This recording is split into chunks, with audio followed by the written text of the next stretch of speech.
Herkese merhaba. Medya ve Hukuk Çalışmaları Derneği'nin düzenlediği Hariciye Akademi'nin ilk dersine hoş geldiniz.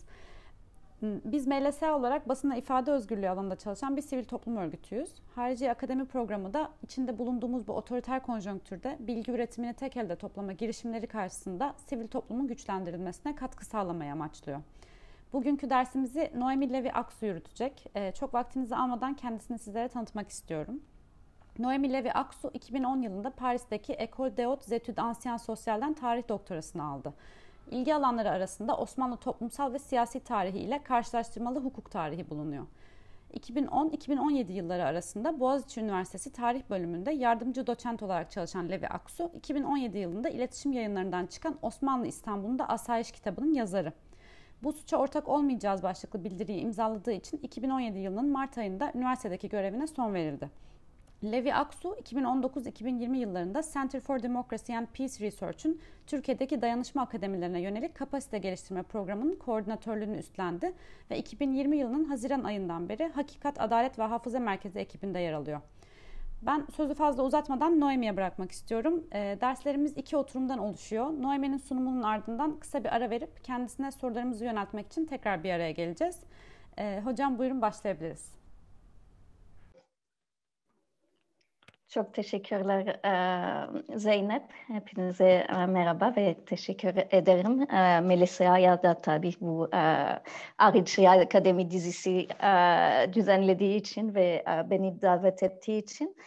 Şimdi bu dizi akademiden başlıyor ismine rağmen ama bugün çok bir akademik sunum hazırlamadım aslında. Daha çok böyle sizlerle bazı tespit, kavram, soruları paylaşmak isterim ve bunun etrafında beraber konuşalım isterim. Çünkü bazı tanıdık yüzleri de gördüm. Yani birçoğunuz zaten bu alanın bir parçasısınız ya da bu mücadelenin bir parçasısınız ve dolayısıyla yani sizi de duymak güzel olacak diye düşünüyorum ve beraber tartışmak. Zeynep'in dediği gibi yani ilk saatinde bir sunum yapacağım. Bu sunum sırasında da lütfen aklınıza gelen soru, referanslar ne varsa chatta yazabilirsiniz. İkinci saati ise soru tartışmaya, deneyim paylaşımı ve gibi şeyleri ayırabiliriz diye düşünüyorum. Bugünkü konu işte evet yani bir akademik özgürlük ve ötesi aslında gittikçe çok konuşulan bir konu oldu. Sadece Türkiye'de değil yani dünyada da öyle bir eğilim var. Bu meseleye gittikçe daha fazla tartışılması ve görünür hale gelinmesi.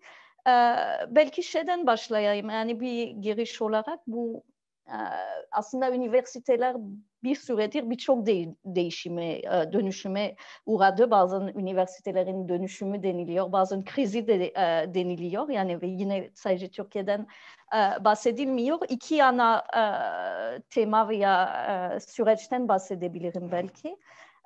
Konuyu bir bağlam içinde oturtmak için. Birincisi tabii eğitimin kitleselleşmesi ve dolayısıyla üniversitelerin çoğalması, büyümeleri, öğrencilerin de daha fazla kalabalıklaşması bir süreç var. Yani ülkelere göre farklı tarihlerde başlıyor ama İkinci Dünya Savaşı'ndan sonra 60'larda, 70'lerde ya da Türkiye için daha çok 90'lardan itibaren izlenen bir süreçten bahsedebiliriz ve bu süreçlerde elbette üniversiteler yani bu eskiden kullanılan fil dişi kule imajından gittikçe uzaklaştı aynı zamanda. Yani daha görünür hale geldi. Onların toplumsal etkileri de daha önemli geldi. Daha fazla akademisyenler oldu ama daha fazla üniversiteler ve öğrenciler oldu.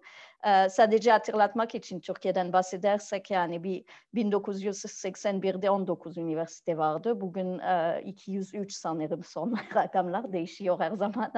Kapatılan, açılanlar var ama ve bugün Türkiye'de 7 milyondan fazla öğrenci kayıtlı yani çeşitli seviyelerde ve açık eğitimde dahil olmak üzere.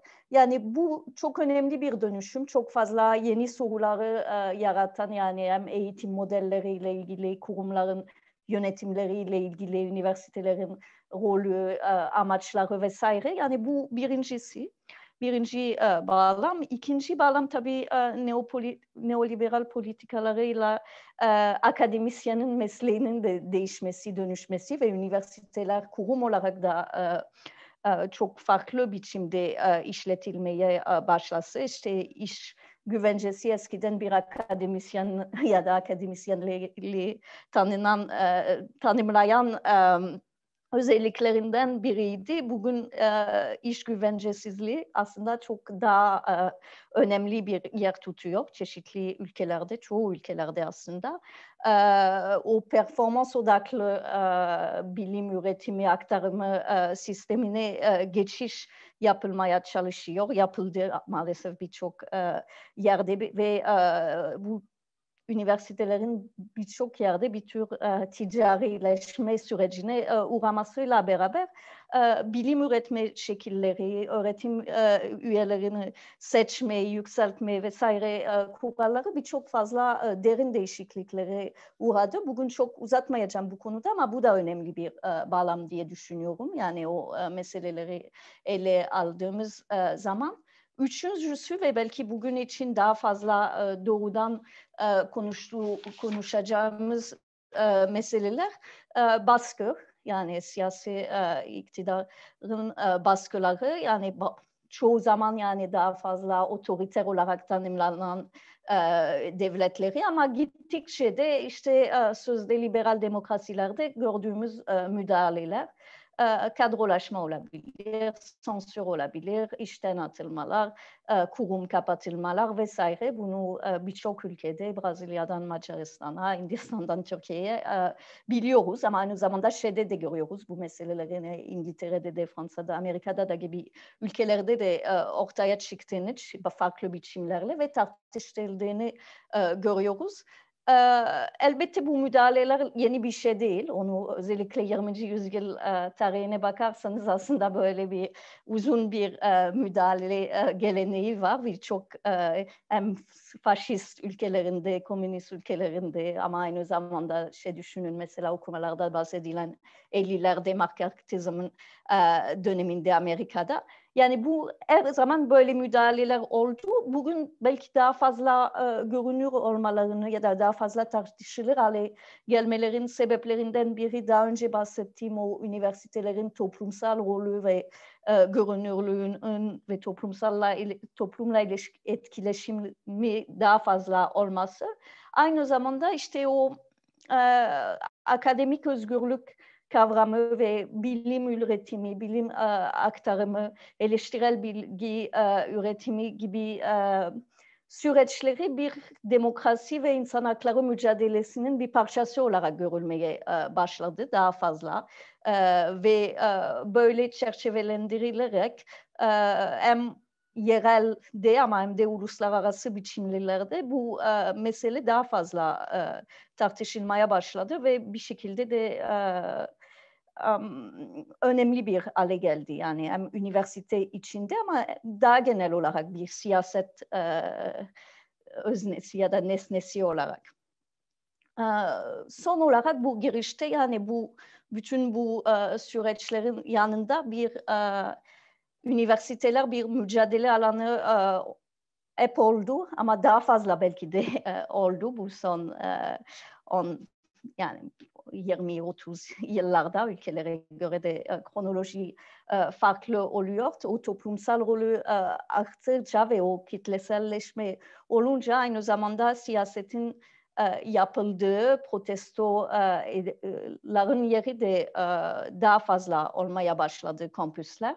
Onu çok net bir şekilde 60'larda, 70'lerde görüyoruz. İşte 68 hareketi, Vietnam Savaşı'na karşı hareketi, kampüslerin rolü, aynı zamanda Türkiye'de elbette 70'li yılların o örgütlenme, çatışma ortamları ama daha yeni, bu son yıllara geldiğimiz zaman da benzer şekilde işte Gezi'den tutun, işte bu son aylardaki Boğaziçi direnişine kadar bir üniversitelerin devamlı bir tür mücadele alanı olarak karşımıza çıkıyor ve o da çok önemli bir rol oynuyor. Yani bir demokrasi mücadelesinde, yani üniversite ötesinde ve ötesinde ve akademik özgürlük kavramı ötesinde.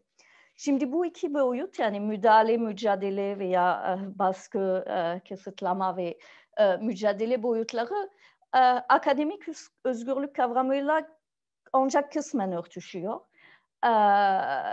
Ve aynı zamanda bu kavramın sınırlarını yeniden düşünmeye davet ediyor bizi. Ve bugün biraz o taraftan ele almak istiyorum.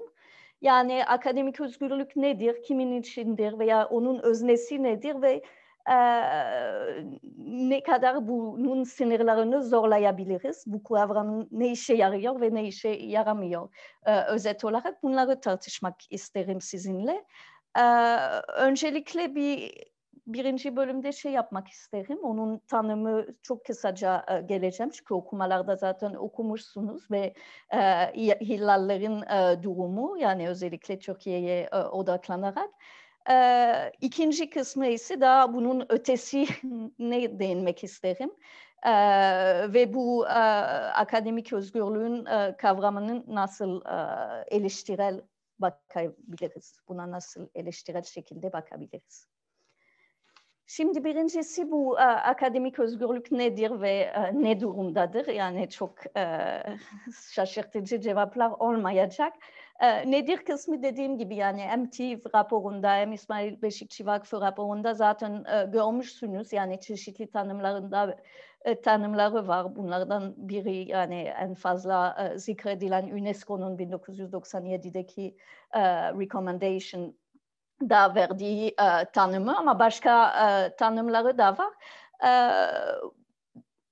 Bu tanımlarda en önemli meselelerinden biri bunun bir tür güvencesi olarak tanınması. Yani bir öğretim üyelerinin, akademisyenleri için aslında bir tür güvencesi. Onların öğretim araştırma faaliyetleri için bir şarttır aynı zamanda. Onlara özgürlük tanıyan, bilimsel özgürlük tanıyan ve aynı zamanda bu özgürlüğün şartı olarak üniversitelerin özerklik meselesine önem veren bir tanım. Bu bağlamda gördüğünüz gibi, yani sık onunla birlikte getirilen ifade özgürlüğüyle alakalı elbette, ama aynı zamanda farklı bir kavram. Bir tür mesleki koruma ve bu kavram ancak üniversite içinde anlam alan bir kavram, yani bu dar tanımlamada. Yani bu yüzden genelde, yani bakarsınız çoğu tanımlarda öğrencileri kapsamaz mesela. Üniversite dışı faaliyetleri de kapsamaz. Bunu söylerken bu parantez açayım, bu dar tanımı aynı zamanda yansıtıyor aslında, biraz üniversitelere geleneksel bir yaklaşımı yansıtıyor. Yani akademisyen bir memur olarak ve bir tür ayrıcalıklı memur olarak düşünülüyor. Aslına bakarsanız, yani özellikle dediğim gibi bugün birçok üniversitede o ticarileşme ya da neoliberal sürecinden sonra güvencesizlik yaratan birçok başka boyutlar var. Yani bilimsel özgürlük olsun ya da olmasın. Yani bir hoca ders içeriğinden dolayı işten atılmayabilir, ama onun bölümü yeterince para getirmediği için veya performans sistemine göre düşük puan aldığı için yine de işten atılabilir. Özellikle mesela daha iyi bildiğim İngiltere örneğinde böyle süreçleri görüyoruz. Bunlar kapsamında görünmüyor, akademik özgürlük kapsamında, ama o da gösteriyor aslında bu kavramın, yani bir asgari şart olduğunu gösteriyor ama yeterli olmadığını da gösteriyor. Yani bakarsak mesela, yani iş güvenceli konu açısından. Dediğim gibi, yani bu bilimsel özgürlük veya bu güvencenin şartlarından biri olarak özerklik önemini vurgulanıyor bu tanımlarda. Yani bu üniversitelerinin siyasi iktidarlardan bağımsız olarak edebilmesi meselesi birçok seviyede aslında birçok düşünebiliriz. Yani biri elbette işe alımları yükseltmeler kriterleri. İkincisi curriculum, müfredat, ders programları ve ders içerikleri oluşturması, araştırma öncelikleri belirtilmesi, öğrenci alımları, yönetim biçimleri ve seçilmesi. Bunlar hepsi ideal biçimde ama yani söylemek gerekiyor aslında neredeyse hiçbir sistemde üniversiteler tam özel değildir. Yani ve bunun için birçok sebepleri var. Bunlardan biri finansal sebep, yani devlete bağlı birçok üniversite kaynakları için merkezi öğrenci öğretim üyeleri alimi da var birçok ülkelerde. Güvenlikçi politikalarından da bahsedebiliriz. Yani bu özellikle karşı karşıya getirilen bir boyut da öyle oluyor. Yani güvenlik adına kampüse polis girebilmesi, belki takip etmişsiniz. Yani Yunanistan'da birkaç ay da bir güçlü bir hareket var, toplumsal hareketi, bir yeni yasaya karşı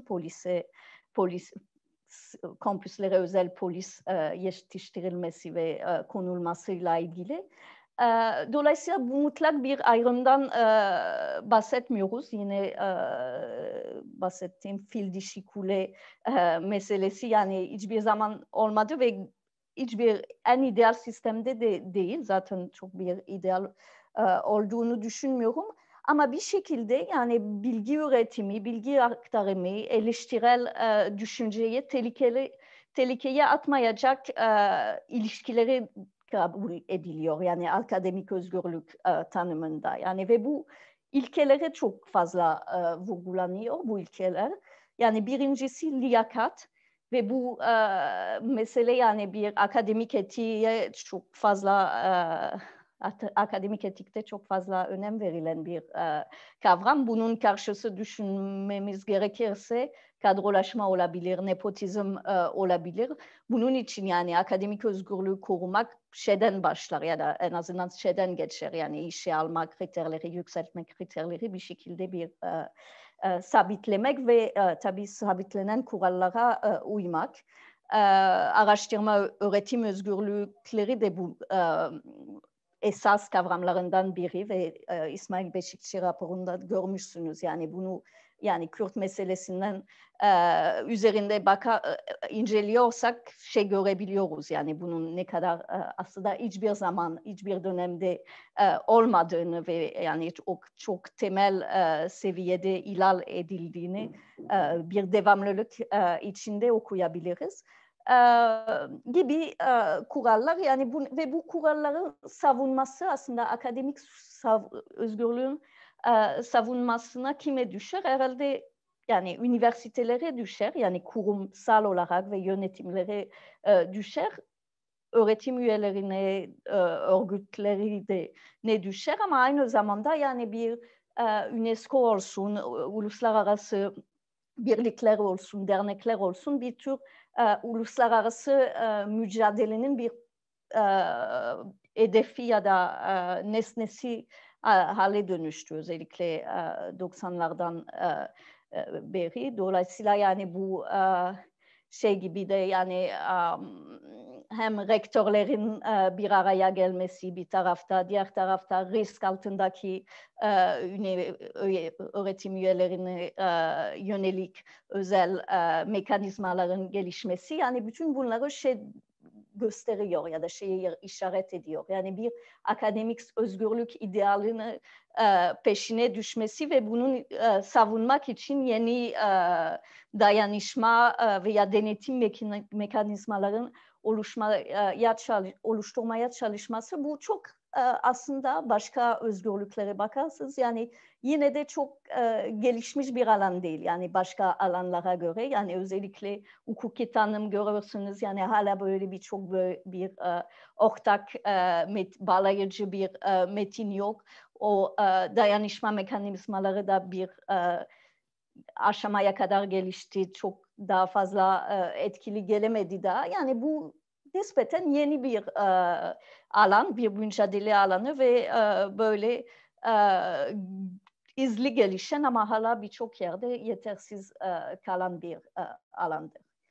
Şimdi Türkiye'ye geldiğimiz zaman anlatılıyordu zaten hem TİV raporunda hem de İsmail Beşikçi raporunda. O yüzden çok uzatmayacağız. Bildiğiniz gibi yani bu özerklik kavramı ve akademik özgürlük kavramı yani bir anakronik olsa da şeye götürmeye çalışsak Cumhuriyet'in ilk yıllarından beri aslında olmayan bir şeyden bahsediyoruz. Bir tasfiyeler oldu Cumhuriyet boyunca ya üniversiteler bazında ya da şahıslara yönelik işte İsmail Beşikçi en iyi bilinen örnek, tek örnek değil ama en iyi bilinen ve maalesef en fazla cezalandırılan kişilerden biri bu alanda. Özellikle bazı bilim dalları için aslında Cumhuriyet'in başından beri yani üniversiteleri geliştirmeye veya bilim alanı aynı zamanda bir son derece ideolojik bir alan ve yeni devleti, yeni vatanı ve resmi ideolojinin oluşumunda kritik bir yer alan. Yani tarih, kendim geldiğim alandan bahsedersen yani tarih biliniyor yani tarih tezleri, resmi ideoloji, Cumhuriyet ideolojisinin ne kadar önemli bir yer tuttuğunu. Dolayısıyla üniversite kendisi de bir siyasi projenin hizmetinde olduğunu ve dolayısıyla yani o özellik ancak çok kısmen gelişebilmesini görüyoruz. Tabii 82'den sonra ve YÖK'ün kuruluşundan sonra bu kontrolü arttı ve bir şekilde de çeşitlendi yani farklı biçimleri aldı. Daha yakın bir zaman gelirsek ve yine raporuna gönderme yapacağım TİV raporuna ama kendiniz okumuşsunuz. Yani birçok süreç bir araya geldi. Bunlardan biri bahsettiğimiz o kitleselleştirme ve devletin aslında bunu teşvik etmesi, o üniversiteleri taşrada kurulması, o aynı zamanda kadrolaşma izlanması. Ve çeşitli açılım kapatma süreçleri çok izli şekilde arda gelmeleri. Tabii Kürtçe bölümleri bunlar, Kürtçe çalışmaların bölümleri bunun örneklerinden biri. Son yılları ise 2016'dan itibaren daha fazla baskıcı, daha fazla sansür, ihraçla ve cezalandırmayla nitelendirebildiğimiz bir sistem. Yine çok ayrıntılara girmeyeceğim çünkü sanırım hepimizin çok yakından bildiğimiz bir örnek ama tartışma kısmında buna dönebiliriz.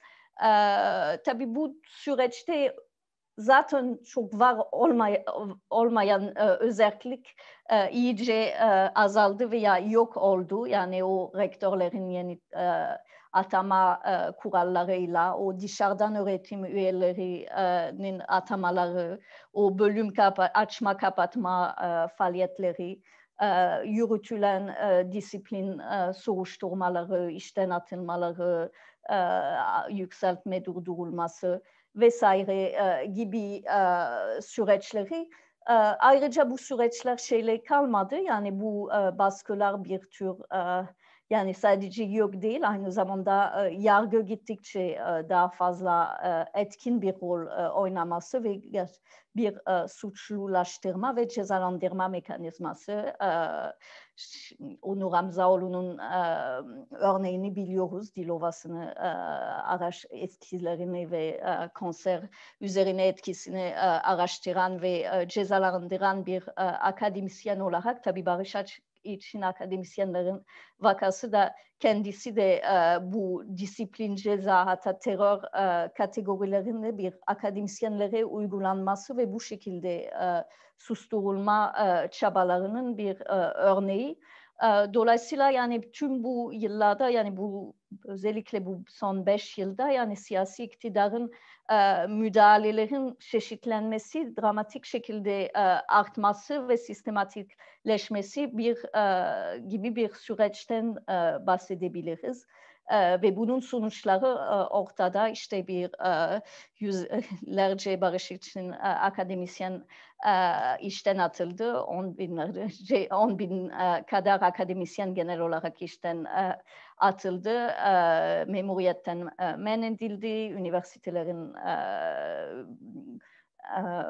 müfredatlarından yönetimlerine çok açıdan bir özelliğin yok olmasından ve bunun ötesinde bir bilimin cezalanması ve bilim insanların cezalanmasının sürecinden bahsedebiliriz. Ama burada bir şey eklemek isterim ve bunu aslında TİV raporunda da vurgulanan boyutlardan biri. Bu sadece bir dış mücadelesi, bir devlet müdahalesi olarak tarif etmek yanlış olur. Yani bu üniversitelerin susturulması süreci ama aynı zamanda üniversitelerin susması ve bu süreçte dış dinamikler kadar iç dinamiklerin önemli olması. Yani sansür olduğu kadar otosansür, dışarıdan baskı olduğu kadar üniversite içi dinamiklerin baskıya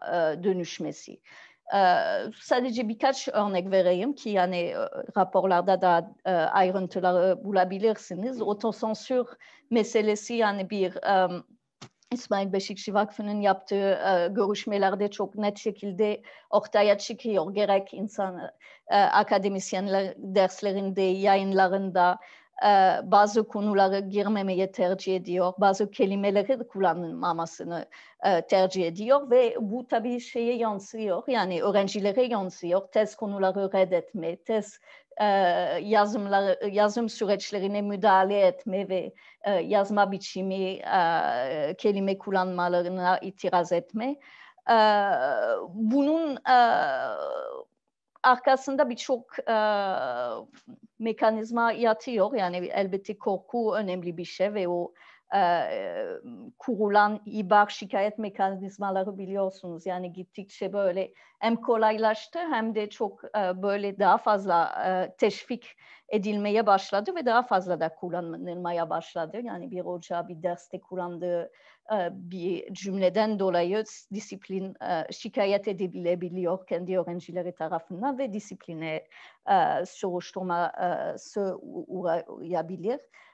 Aynı zamanda da düşünüyorum yani bir şekilde bir kısmı, akademinin bir kısmı bu yeni kuralların içselleştirilmesi ve bir şekilde yani kendi güvencesi, kendi kariyer uğrunda ve kendi güvenlik uğrunda bazı dönüşümleri kabul etmesi, hatta bazen teşvik etmesi ya da en azından buna sessiz kalması bu iç dinamikler yani bu barış için akademisyenlerin sürecinde çok fazla yaşadık sanırım. Yani bunun çoğu durumda akademisyenler tarafından yürütülen disiplin soruşturmaları, verilen cezalar ötesinde de dışlama mekanizmaları, tehdite varan uyarılar, mobbing vesaire gibi süreçleri bunlar yani sonuçta akademisyenlere karşı yani ve bu dinamikleri bence bunlardan konuşmak önemli. En hafif şekilde belki yani meslektaşı, arkadaşı işten atılınca ses çıkarmaması veya göz yumması. Bütün bunlar neden önemli? Çünkü bu mesele sadece bir özellik meselesi değil. Yani akademi özel olsaydı bunlar olmazdı demek biraz yani çok yanlış olur bence. Yani burada mesele yani bu akademik özgürlük, akademik değerleri, etik ve siyasi aslında değerleri aynı zamanda veya prensipleri sahip çıkmama sorunu ve bir aşamada yani bu meseleleri veya bu akademi durumu veya üniversitelerin durumuyla bir yüzleşme veya iyileştirme süreci olacaksa bu iç dinamiklerde de yüzleşmesi gerekecek. Yoksa yani bir iktidar değişebilir ama yine benzer süreçler yaşanabilir. O dediğim gibi yani o yüzden o özellikle eşitlemek bir yetersiz ve bir şekilde de o çeşitli boyutları nasıl iç içe geldiğini ve biz nasıl örtüştüğünü de konuşmak önemli. Şimdi burada birinci bölümü bitiriyorum ve o ötesi kısmına geçmek isterim. Yani geçmeye başladım zaten ama üniversite aynı zamanda yani bu son yıllarda yine daha fazla Türkiye'ye odaklanacağım ama sadece değil, özellikle son kısmında bir mücadele alanı olarak karşımıza çıktı. Tüm baskılara rağmen, tüm engellere rağmen üniversitelerde, kampüslerde bir mücadele veya direnme alanları var olmaya devam etti ve devam ediyor. Yani bunlar bir kısmı görünür değil, yani çok görünür değil. Yani bazı dersleri, bazı tartışma alanları da yani bir üniversite olarak öğretim üyeleri sayesinde var olmaya devam ediyor. Diğer tarafta da unutmamak lazım. Yani akademik özgürlük çok fazla öğretim üyelerine ve ders ve bilgiye odaklanan bir kavram ama üniversite kampüs aynı zamanda bir sosyalleşme, bir faaliyet alanı ve bu öğrencilerin kulüpleri olsun, çeşitli etkinlikleri, protestolar olsun da bu mücadelenin bir parçası ve bir şekilde bir eleştirel alan oluşturmayı ve korumak için önemli alanlar. Bunu çok net bir şekilde gördük son yıllarda. Olsun yani bir toplumsal cinsiyet bağlamındaki hareketler olsun. O barış için akademisyenlerin sürecinde protestolarda işten atılmalarına karşı protestolara sahip çıkan hocalar ve daha çok öğrencilerde çeşitli üniversitelerde gördük ve tabii bu son aylarda daha fazla konuşulan, daha fazla görünür olan ve etki yaratan yeni Boğaziçi rektörün atamasına karşı devam eden Boğaziçi direnişi burada yani hem sembolik olarak ama aynı zamanda panelleri düzenleyerek uluslararası dayanışmalara çağrı yaparak ve sosyal medyada örgütlenerek devam eden bir direnme alanı var. Bu demek olmuyor tabii istenilen sonuçlara ulaşılmıyor ama ya da her zaman ulaşılmıyor ama yine de bu alanların var olmaya devam etmesi önemli ve sadece tabii bir tarafta akademik üretim için yani bilgi üretimi ve eğitim anlamında önemli ama daha genel olarak yani yapılan özgürlük, eşitlik, ayrımcılığa karşı mücadelelerin bağlamında da önemli hareketler ve mücadeleler. Burada vurgulamak istediğim şey bu hareketler ya da bu alanlar aslında aynı zamanda akademik özgürlüğün kavramını zorluyor. Yani ya da daha doğrusu birçok açıdan bizi bu kavramı yeniden düşünmeye davet ediyor ve iki tane seviyeden bahsedeceğim, iki yerden yaklaşacağım bu mesele. Birincisi yani bu mücadele alanına odaklanırsak birçok yerde sadece Türkiye'de değil özneler akademisyenler kadar hatta daha fazla birçok yerde öğrenciler oluyor. Yani bu mesleki koruması yani akademik özgürlük dar anlamında dar tanımına göre zaten olmayan kategorilerden bahsediyoruz. Tabii yani burada bir parantez açıyorum yani bu süreçte bak süreci olsun genel başka hareketler olsun araştırma görevlileri yani hem öğrenci olup hem de aslında devlet memurları olan öğrencilerin de rolü çok önemli ve onların daha fazla aslında kırılgan ve daha fazla mağdur kalan kategorilerden bahsediyoruz. İşten atılma olsun, tezlere engeller olsun. Ama bunun ötesinde yani bir öğrencilerin yani bir uğradıkları disiplin soruşturmaları, eğitim hakkında engeller, üniversiteden atılmaya kadar giden tez reddedilme veya danışmanı bulamama gibi tüm bu süreçlerde çok fazla büyük bir bedel ödeyen. Tabii bunun ötesi de var, yani akademik olmayan bedeli var.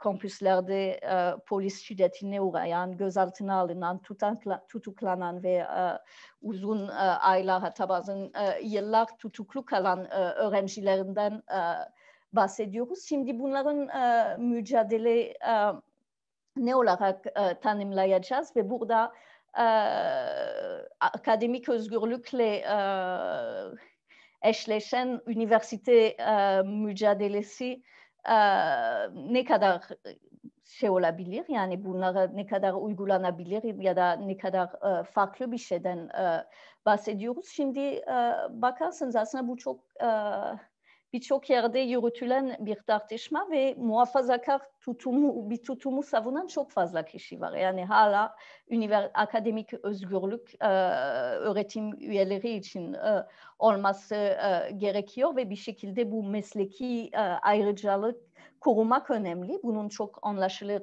nedenleri tabii, yani bir güvence, daha önce bahsettiğim güvence açısından, ama aynı zamanda bu perspektif biraz şeyde de yansıyor. Yani bir öğrenme süreci, yani bilgi üretme süreçleri bir tek taraflı bir süreç gibi ele alınması, ki geleneksel perspektif burada. Yani bir tarafta bir hoca var, aktif ve bir şekilde üreten, bilgi aktaran, diğer tarafta bunu alan ve sindiren öğrenciler var ve bu şemada yani korunması gereken taraf ve yani bir şekilde bir sahip çıkılması gereken taraf öğretim üyeleri, hocalardır, akademisyendir. Diğer taraf bunun dışındadır.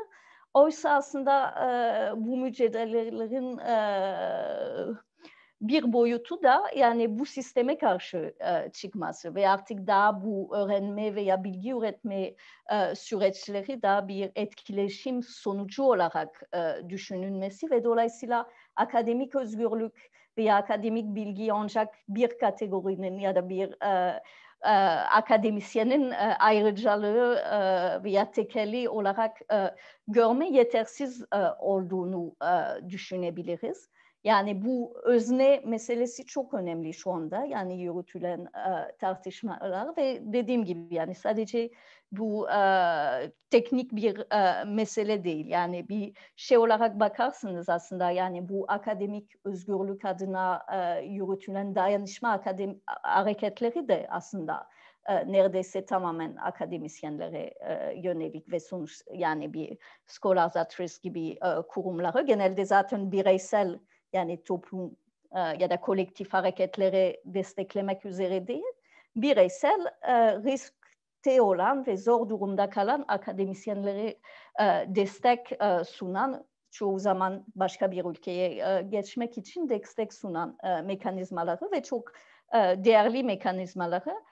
Ama diğer tarafta da yani bu mücadelenin bir parçası, bir öznesi ve aktif özne ve aslında daha fazla kırılgan veya daha fazla zor durumda bırakılan kısım olarak öğrenciler de varsa, yani bu dayanışma mekanizmaları, bu mücadele düşünme biçiminde de belki farklı düşünmek gerekiyor. Belki bazılarınız izlemişsiniz geçen hafta mı, önceki hafta bir Yunanistan ve Türkiye'den öğrencileri bir araya getiren bir forum toplantı oldu. Yani onu izlemediyseniz link paylaşacağım.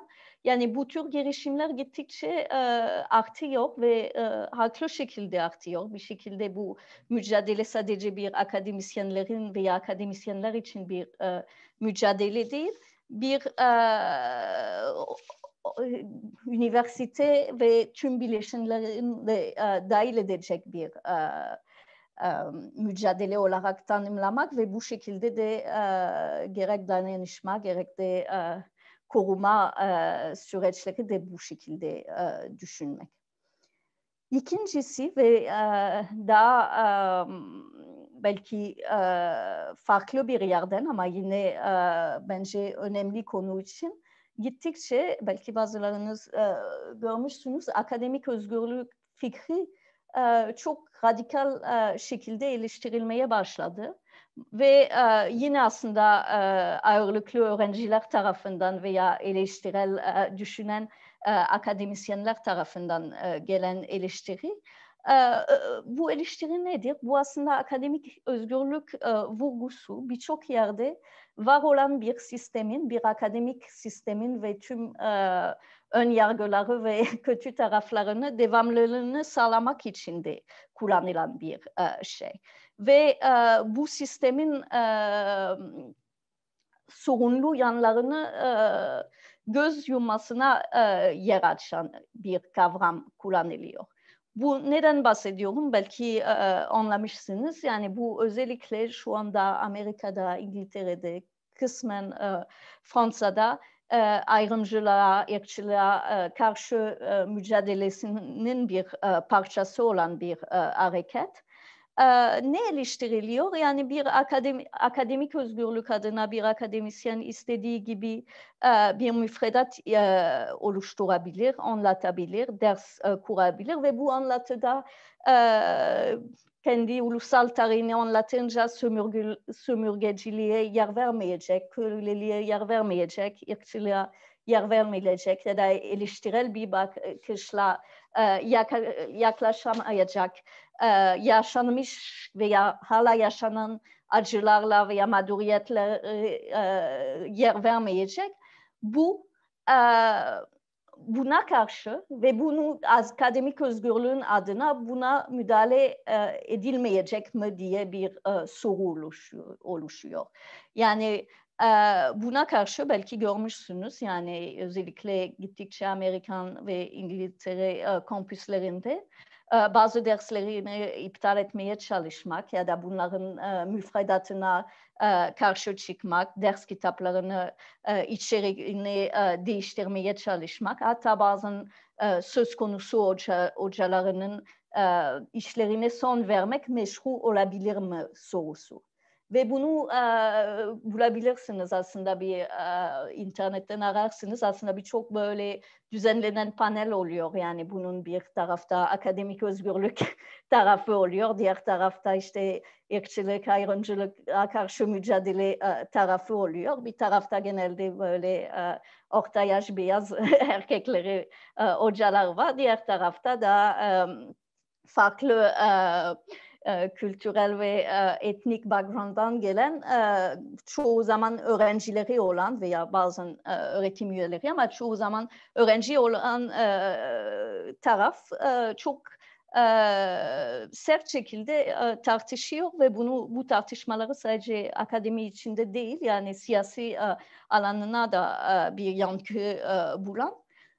Çok kolay bir tartışma değil açıkçası. Yani bunun da bugün ben bir cevap ya da bir şey belirtemeyeceğim. Çünkü benim de kafam karışık yani birçok boyutla ilgili. Yani belli tehlikeyi de görüyorum yani böyle yaklaşımlar ama sanırım bu tartışmanın var olması da önemli boyutlara işaret ediyor. Yani bu aslında akademik özgürlük evet çok temel bir mesele bir üniversitenin iyi işlemesi için, bilgi üretilebilmesi için, eleştirinin yer alabilmesi için ama yeterli değil. Aynı zamanda üniversiteler tarihsel olarak ve bugüne kadar elitizm ve bazı eşitsizlikleri yeniden üretildiği yerler olarak da tarif etmek bu mümkün.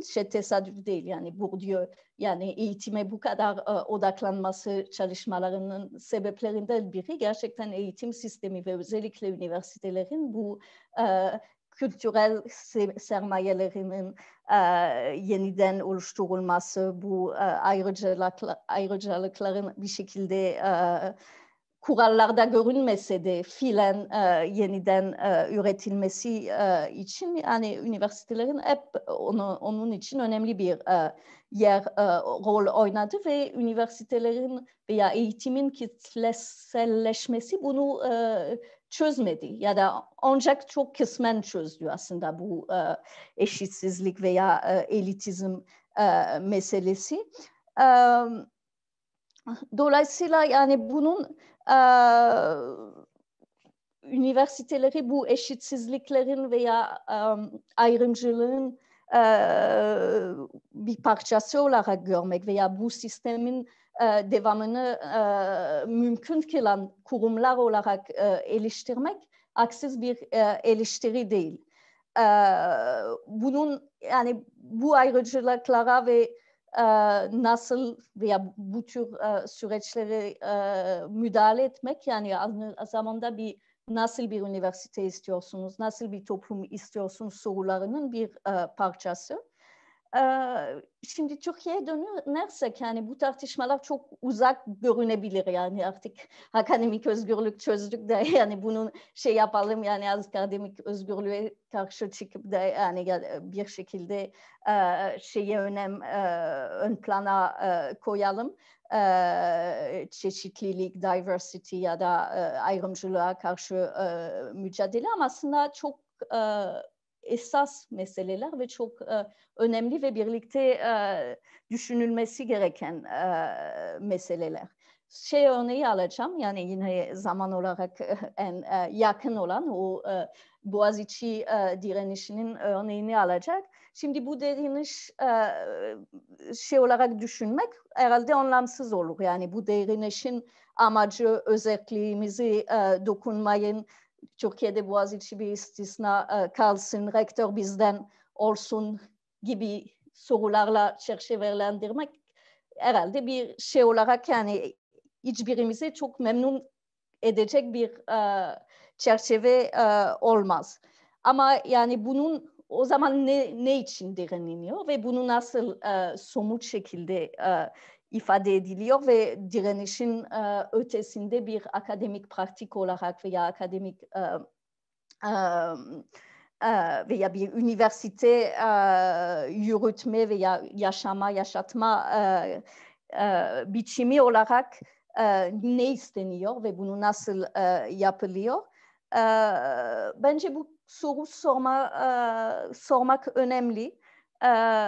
Yoksa yani çok bariz şekilde yani yetersiz kalacak bir hareket ve aslında çok kısmen şekilde yani bir Boğaziçi örneğinin devam edersek yani birkaç yıl önce yine atanmayan bir rektörü yani polis çağırdığı zaman öğrenciler Afrin meselesinde işkence uğradığı zaman böyle bir tepki göstermemesi meşru kalan nedir? Yani rektör bizden mi olsun daha kötü müdahale gelmesin mi olsun? Yani bütün bu meseleleri yani nasıl çerçevelendirilecek ve ne savunuluyor, nasıl savunuluyor?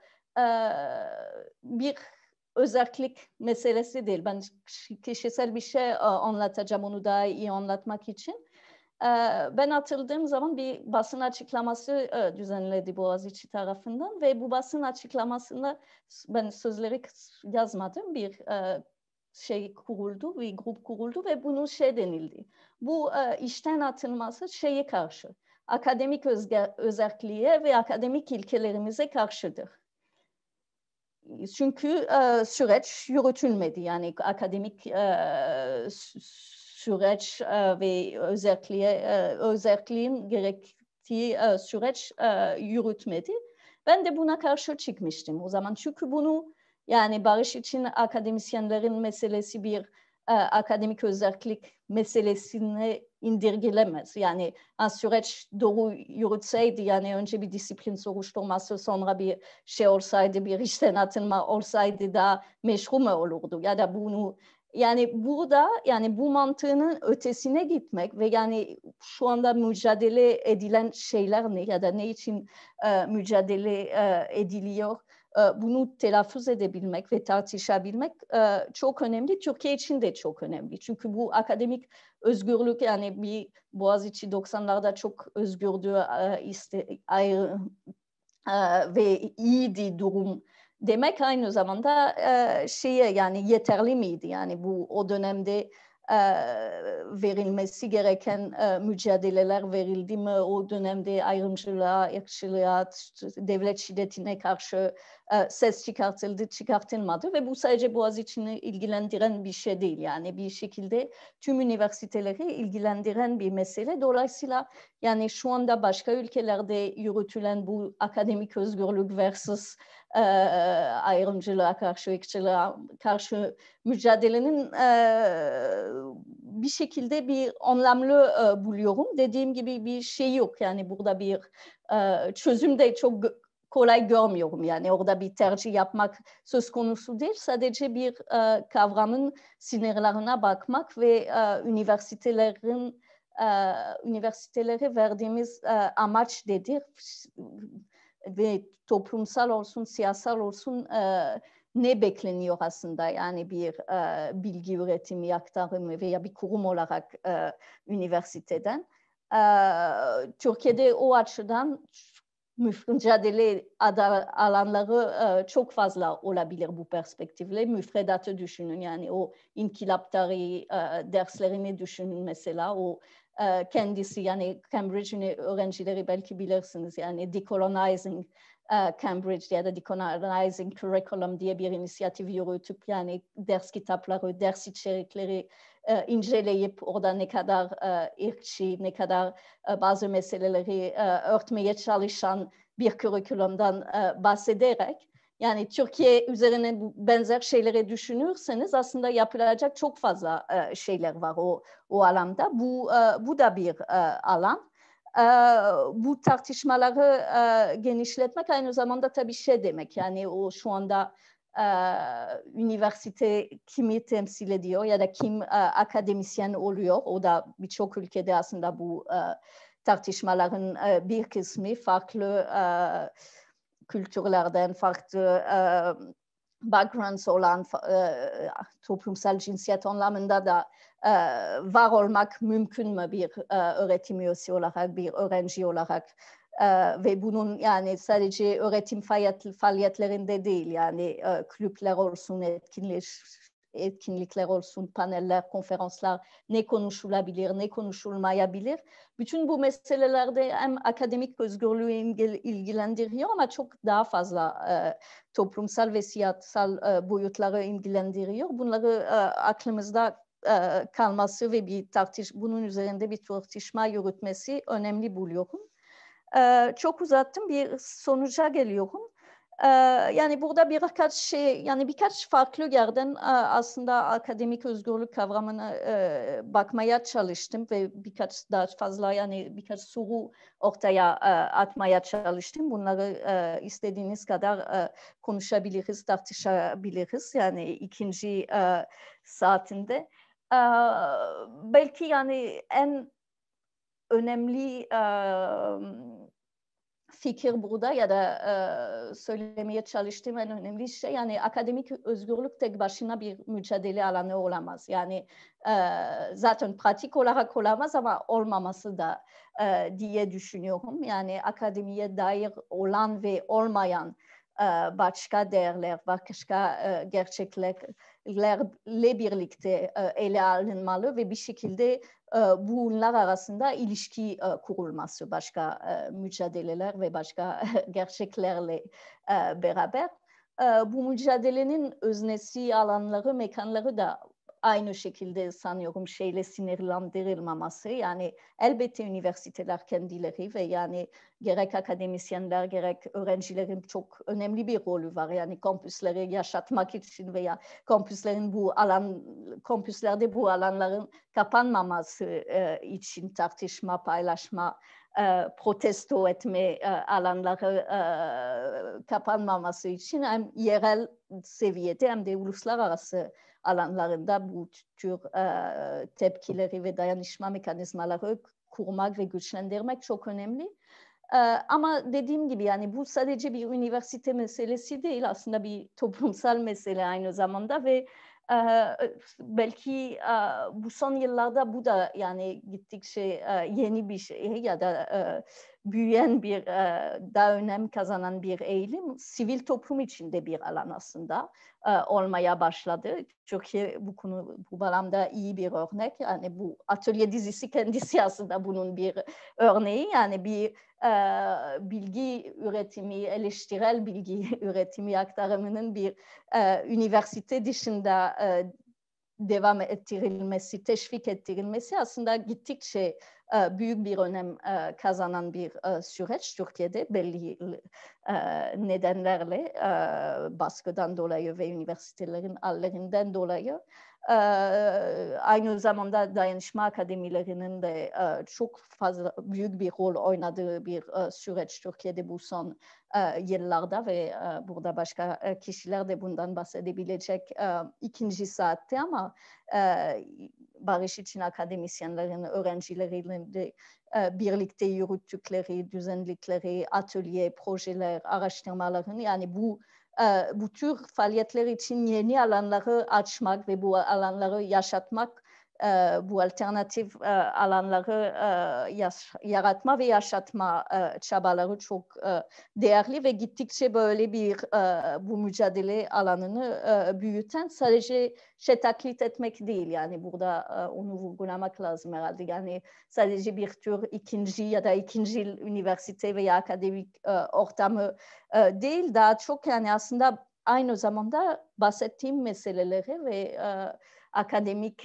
meselelerine eleştirel bakmak, yani bu eşitlik meselesi, bu ayrımcılık meselesi, eleştirel pedagoji, hiyerarşi, elitizm gibi yani farklı modelleri denemek için de bir müsait olan alanları ve yani bunlarla beraber işte başka sivil toplum kuruluşların bu alanda var olması, araştırma ve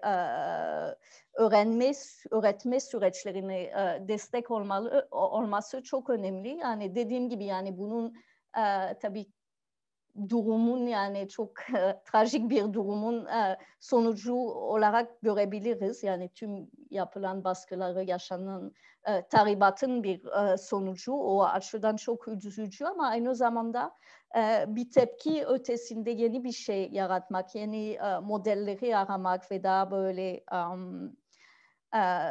toplumsal ve siyasal açıdan farklı olacak mekanların düşünmek için çok da önemli alanlar diye düşünüyorum, önemli girişimler. Ve burada bırakıyorum, saat 6 oldu. Uzatmak istemiyorum. Teşekkür ederim dinlediğiniz için.